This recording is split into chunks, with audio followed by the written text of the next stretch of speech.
13 रमजानुल मुबारक सरेआम की पूरी टीम के लिए निहायत इत्मीनान और खुशी का बायस था। हमारी मेहमान ज़ारा थी, जिसे हमने सरेआम के एक प्रोग्राम में अपनी जान पर खेलकर अगवाकारों के चुंगल से बाजियाब करवाया था और फिर उसे उसके घर वालों ने अपनाने से इनकार कर दिया था। माहे मुकद्दस की बरक़ात के सदक़े हमारी कोशिशें रंग लाईं और हमने ज़ारा की माँ को अपनी बेटी को अपनाने पर रजामंद कर लिया। हमने ज़ारा की तफसीलात से शान रमज़ान के नाज़रीन को आगाह करने के लिए एक पैकेज ऑन एयर किया। याद दहानी के लिए आप भी मुलाहिज़ा कीजिए।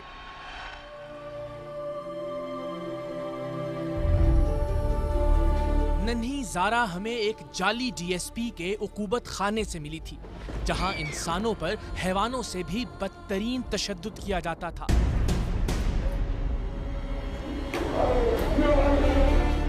खूनी, सफ़ाक और वहशी डीएसपी लोगों को तावान के लिए अगवा करता, वहशियाना तशद्दुद का निशाना बनाता और तावान न मिलने पर बगैर किसी तामुल के कत्ल कर देता।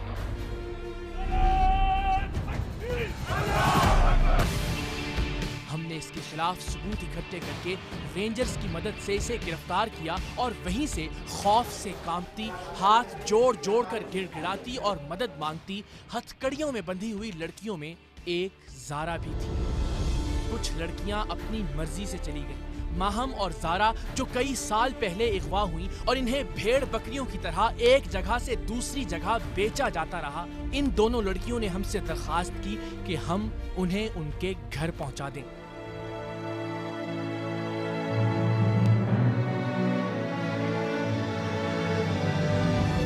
लाहौर में माहम के घर वालों ने अपनी बच्ची को इस तरह से गले से लगाया कि हम सब दम बखुद रह गए।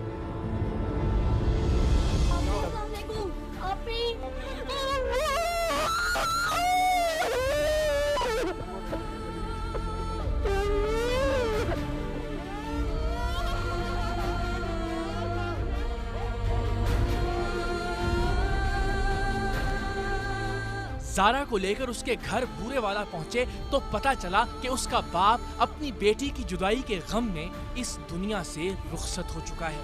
उसकी माँ, उसकी फुफियाँ और पूरा गांव उसे उसके बाप का कातिल समझता है। सो कई सालों तक अगवा, वहशियाना तशद्दुद और जिंदगी की अजियतें झेलने वाली ज़ारा जब अपनी माँ के पास गई तो उसने उसे गले लगाने की बजाय धुतकार दिया। ज़ारा हवास बाख्ता थी और उसके साथ साथ हम भी। चल मेरा मैंने कुछ लग दी, मेरा बंदा फौत हो गया तो आई है। चल मेरा बंदा सारा सारा करेंदा मरिया है। मैं यहाँ पर सारे हो गई सारा सारा करेंदी लो, मैंने किसी बात से नहीं पता लगा।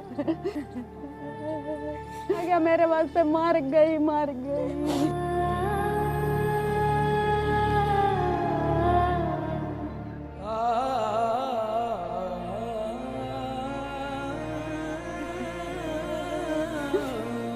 तो शायद वक्ती तौर पर अपना गुस्सा निकालकर अपनी लाडली को अपना ही लेती, लेकिन वो दुखियारी अब अपने शौहर के घर वालों की मोहताज थी। उन्हीं के घर रहती, उन्हीं का खाती। उनकी मर्जी के बगैर अगर अपनी बेटी को अपना भी लेती तो बाकी बच्चों की रोटी से भी जाती।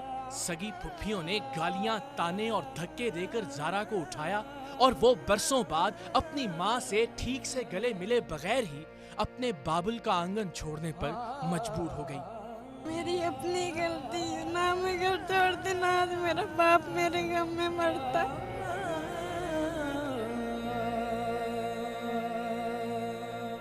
मेरा अब्बू जिंदा था तो मेरे कभी भी नहीं वापसी आती।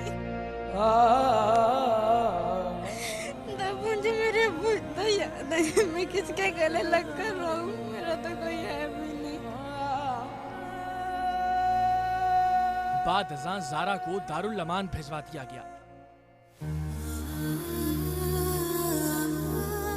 आज ये नन्ही गुड़िया हमारी नेकी की मेहमान है। क्यों है ये आप अभी जान जाएंगे।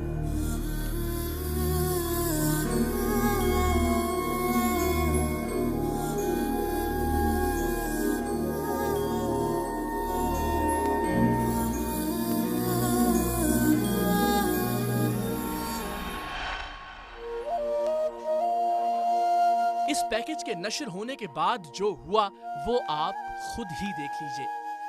वसीम, हमारे पास एक खुशखबरी है अल्लाह अपने घर से, और वो ये है कि हमने इनकी माँ को कायल किया है कि वो ज़ारा को अपने साथ रखें।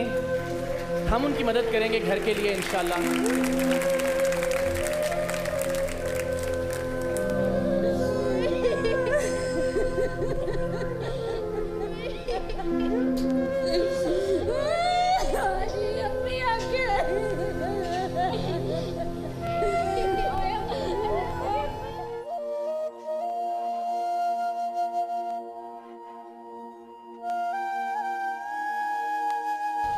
ठीक है, खुश हो अब? हाँ जी। तो जुबैदा बानो साहब ने हमें कराची से कॉल किए, तो मैं अपने बच्चे के लिए इस बेटी को मांगना चाहती हूँ। ये जुबैदा बानो साहब ने कराची से कॉल करके ये कहा। अल्लाह अकबर।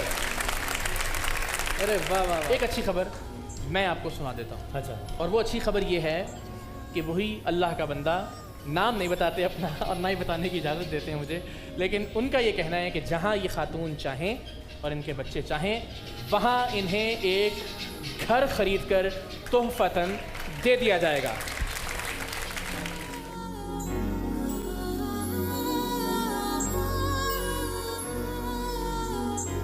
अल्लाह का लाख लाख शुक्र कि उसने सरेआम की टीम को अपना ये अहद भी निभाने और सुरखरू होने का मौका दिया। बूरेवाला में घर की फाइल और चाबी ज़ारा की मां के हवाले कर दी गई है। अब इसकी तज़ीनो आराइश और ज़रूरी सामान की फराहमी के बाद इस घर की मुकम्मल हवालगी के मनाजिर भी आप बहुत जल्द सरेआम में देख सकेंगे।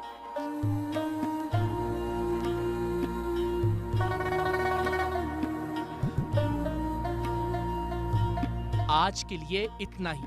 अब बस एक और प्रोग्राम में पूरे रमजान में सरेआम की टीम के नेकी के सफर का जायजा मुकम्मल हो जाएगा।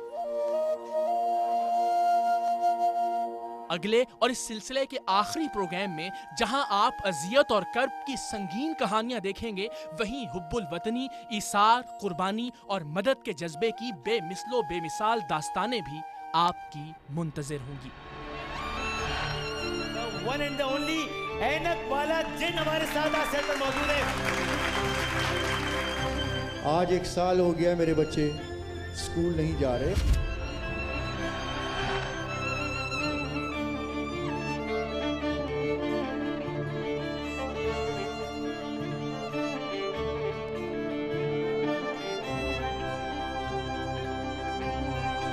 जब मेरी आंखों से ब्लड आता है तो मुझे लगता है कि जैसे किसी ने मिर्चें छिड़क दी हो। वो कहते हैं कि तुम नहीं बचोगी। इकरार भाई, हो सकता हम आपके शो में आए। हाँ, वैसे ये लोग बात कर लेते हैं। अगर आप लोग आसानी से आ सकते हैं तो हमें तो कोई मसला नहीं है आपको चलने। मेरा दिल उस टाइम पे दुखता है जब मेरा बेटा देख के मुझे रोता है ना, और वो बस ये चाहता है कि मेरे बाबा मुझे उठा लें। मैं उसको नहीं उठा पाता वो उस टाइम पे।